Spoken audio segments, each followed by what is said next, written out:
네, 우리 사랑하는 강남중앙교회 성도 여러분, 오늘 주일 예배 잘 들으셨죠? 여러분 어떻습니까? 오늘 이 주일 예배에 어제 말씀처럼 주님과의 친밀한 관계가 이루어지셨습니까? 여러분의 모든 것이 하나님의 것임을 고백하셨습니까? 예배 자체가 온전한 봉헌이라는 것 여러분 경험하셨습니까? 예배에 깊이 몰입하시고 더 주님과 함께하기를 원하는 시간이 있으십니까? 여러분 승리하셨습니다. 이제 이 마음을 가지고 이번 한 주간 주님과 동행하시기를 축복합니다. 자, 오늘은 이런 의미에서 5월 14일 주일 저녁은 예수님과 친밀하게 지내십시오. 예배를 통과한 사람에게 오는 열매가 뭐냐 하면 인터머시, 바로 친밀감입니다. 오늘 제목이 바로 그것이고요, 35일째 되는 말씀입니다. 여러분 교재를 가지고 계신 분은요 1월 7일자입니다 자, 같이 한번 말씀을 보겠습니다. 요한복음 14장 9절, 빌립아, 내가 이렇게 오래 너희와 함께 있으되 내가 나를 알지 못하느냐. 주님은 제자들과 3년을 같이 보내셨잖아요. 적지 않은 시간인데 그러나 제자들은 주님을 알지 못했던 거예요. 그 이유는 뭘까요? 친밀감, 동행이 없었던 것이죠. 자, 이런 의미로 우리는 신앙생활을 오래 했냐가 중요한 것이 아니라 얼마나 주님의 마음을 알고, 그러려면 주님의 말씀을 이해해야 되잖아요. 주님의 진의, 본의가 무엇인지를 알고 그분의 마음에 합당하여 그분의 눈치를 보고 그분의 마음이 어떠한가, 그분의 진의가 어떠한지를 말씀을 통해 보게 되는 것이죠. 한 분이 이런 얘기를 하시더라고요. 성경을 그동안은 에피소드로 인물 중심으로 봤는데 늘 나에게 적용하기 바빴다는 거예요. 그런데 구속사적으로 말씀이 들기 시작하면서 하나님은 어떤 분이신가, 하나님의 계획을 알고 나니까 오히려 이것이 옳은 신앙생활이구나. 나에게 집중하는 것이 아니라 하나님에게 집중하니까 하나님의 생각은 평안이요 장래의 소망을 주시는 그것을 알게 되니까 비로소 큰 그림이 보여지고 이것이 종교생활이 아니라 믿음생활, 신앙생활이구나를 알게 되었다고 고백하는 것입니다. 자, 우리가 그런 마음으로 오늘 친밀감에 대해서 한번 공부해 보고 묵상해 보겠습니다. 자, 이 말씀은, 이 빌립에게 하신 말씀은 꾸짖거나 놀라게 하기 위함이 아닙니다. 예수님께서 빌립을 이끌고 계신 것입니다. 친숙해지기가 가장 어려운 분이 있다면 예수님일 것입니다. 자, 지금 오스왈드 목사님은 우리가 예수님을 좀 거리를 두고 있지 않은가? 그렇죠. 동행하는 것, 이게 이상한 거예요. 오 사랑의 예수님, 내 마음을 곧 엽니다. 그 다음에 뭐죠? 곧 들어와 나와 동거하며 내 생명이 되소서. 곧 들어와 나와 동거하며. 나와 동거해야지 어렵지 않습니다. 그렇습니다. 자, 성령이 오시던 오순절까지도 제자들은 예수님이 단지 악령을 이기는 힘을 주시고 부흥을 가져다 주시는 분으로만 알고 있었습니다. 이 정도만 하더라도 꽤 친밀한 관계입니다. 그러나 훨씬 더 친밀한 관계가 있습니다. 성령께서 오심으로 성령 안에서 나누게 되는 예수님과의 엄청난 친밀함입니다. 성령이 오셔서 능력을 주신다고 여러분 당연하죠. 그런데 성령님은 능력을 주기 위해서 오신 분만이 아니에요. 그렇죠. 그래서 지금까지 우리 한국 교우들은 성령 받아서 능력 받자. 그런데 여러분, 이것은 뭔가 객체화가 된 거예요.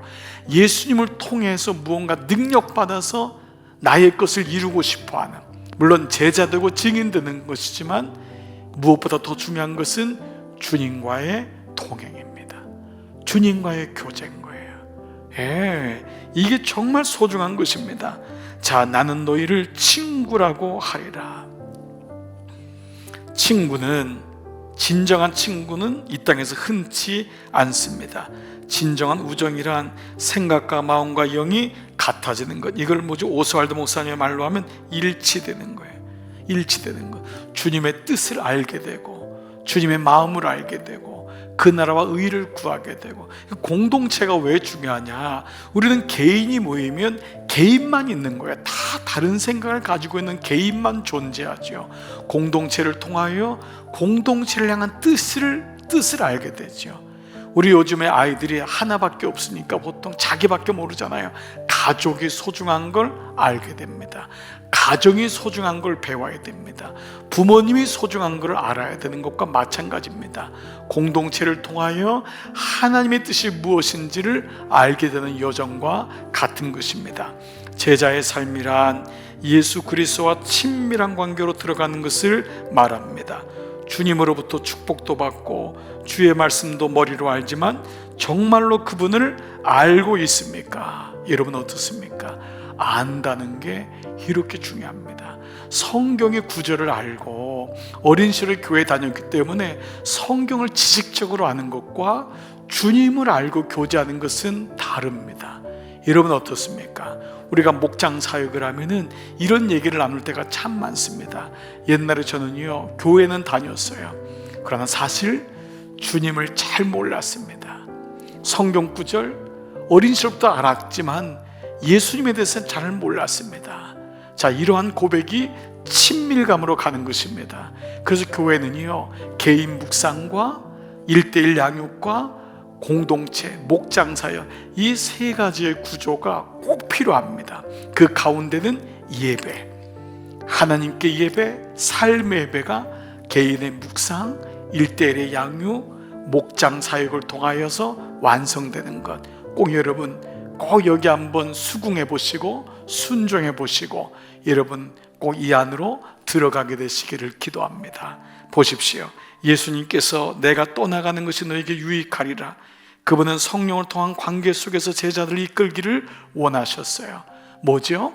제자들은 예수님이 떠나가고 하나님의 예수님이 여기신 성령이 와야지만이 성령이 보혜사거든요. 보호하고 은혜를 주시는 동행의 역사가 일어나는 것입니다. 예수님은 육으로 그 당시 계셨기 때문에 예수님과 함께 있지 않으면, 같은 공간 안에 있지 않으면 무관한 거예요. 그러나 영은 어느 곳이든지 장소와 시간을 초월하게 계시기 때문에 우리와 교제가 가능한 것입니다. 성령님을 주신 이유는 교제하도록 우리를 도우시는 것입니다. 동행하도록 도우시는 것입니다. 자, 예수님의 기쁨은 그분의 제자가 예수님께로 한 걸음씩 더 가까이 나가는 것입니다.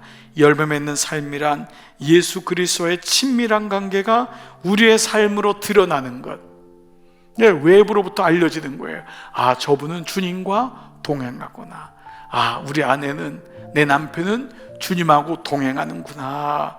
그래서 예수 그리스도와의 친밀한 관계를 맺으면 결코 외롭지 않습니다. 여러분, 우리가 왜 사람의 인정을 받으려고 그렇게 애를 쓰지요? 우리가 왜 친구들하고 직장인들 끝난 다음에 못 들어가고 꼭 술을 한 잔 먹어야 되고, 여러분 이런 게 뭐지요? 다 외롭기 때문에 그렇습니다. 때론 두렵기 때문에 그렇습니다. 알코올을 먹어서라도 외로움을 이기고 싶고, 그래야지만 한 날을 마무리된다는 그런 느낌이 얼마나 많은 사람들이 가지고 있습니까? 그런데 예수님이 내 안에 성령으로 임하시면 그분이 친구가 되시는 거예요. 그분만이 우리의 외로운 마음, 두려운 마음, 낭망하는 마음, 아무도 알지 못하는 이 마음을 그분만이 위로할 수 있습니다. 아멘이시죠? 그렇습니다. 자, 그래서 비통한 마음이 전혀 없이, 비통한 마음 뭐예요? 원수된 마음, 원통한 마음, 원망하는 마음, 이런 마음이 내 안에 있잖아요. 성령님이 오시면은 이것을 주님께서 만져주세요. 주님과의 교제를 통하여, 성령과의 교제를 통하여 우리의 마음이 치유됨을 경험하게 됩니다. 또한 예수님과의 긴밀한 관계를 갖는 사람은 자신의 이미지를 남기는 대신에 다 같이 뭐라고요? 예수 그리스도를. 저는 제가 설교자로 늘 성도들에게 대한 마음이 있습니다. 이 말씀에 대한 그 마지막은 뭐냐 하면, 제가 여러분에게 남기는 것이 아니라 예수 그리스도가 남겨줘야 된다. 예수님의 그래서 구속사적으로 말씀을 계속 보는 이유가 여기 있는 것입니다. 어느 목사의 이미지, 물론 그것도 소중하겠죠. 목사를 통해서 그 말씀이 전달되니까. 그러나 그 성도들이 예수님의 마음을 느낄 수 있는 거예요.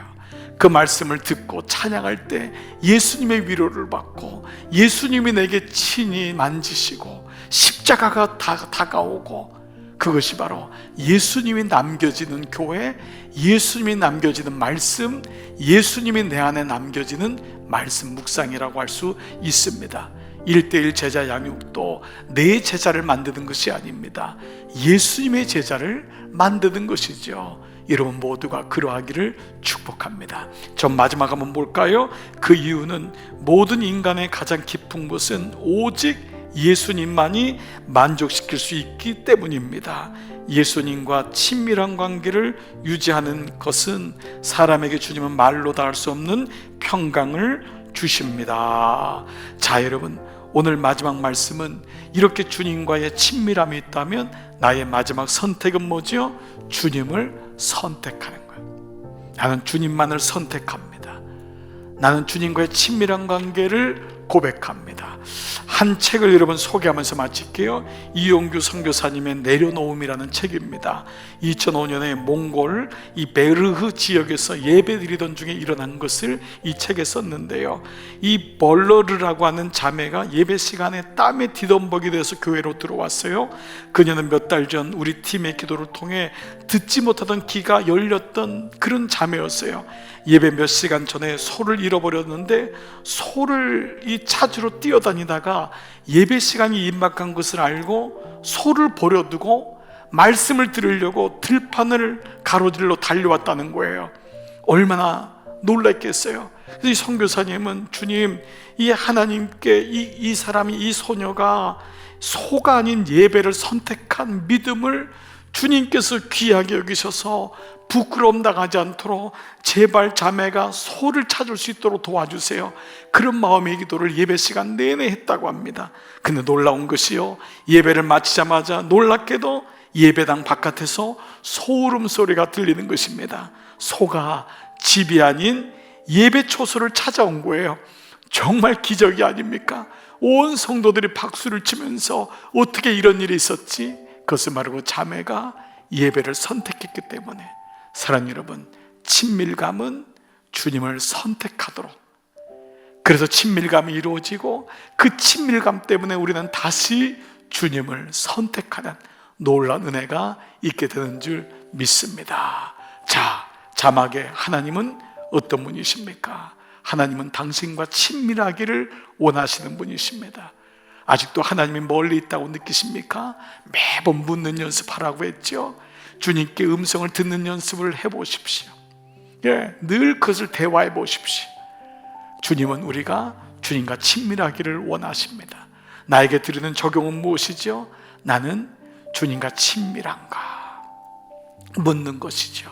그리고 나는 그 친밀함을 위해서 다시 주님을 선택하고 있는가?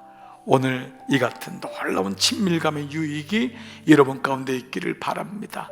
마리아가 주님 앞에 주님을 선택했을 때 주님은 바빴던 마르다가 아닌 마리아에게, 이 마리아는 좋은 편을 선택했으니 그것은 바로 주님을 선택했다는 것입니다. 오늘 이 저녁에도, 이번 한 주간도 주님을 선택하는 여러분 되시기를 기도하겠습니다.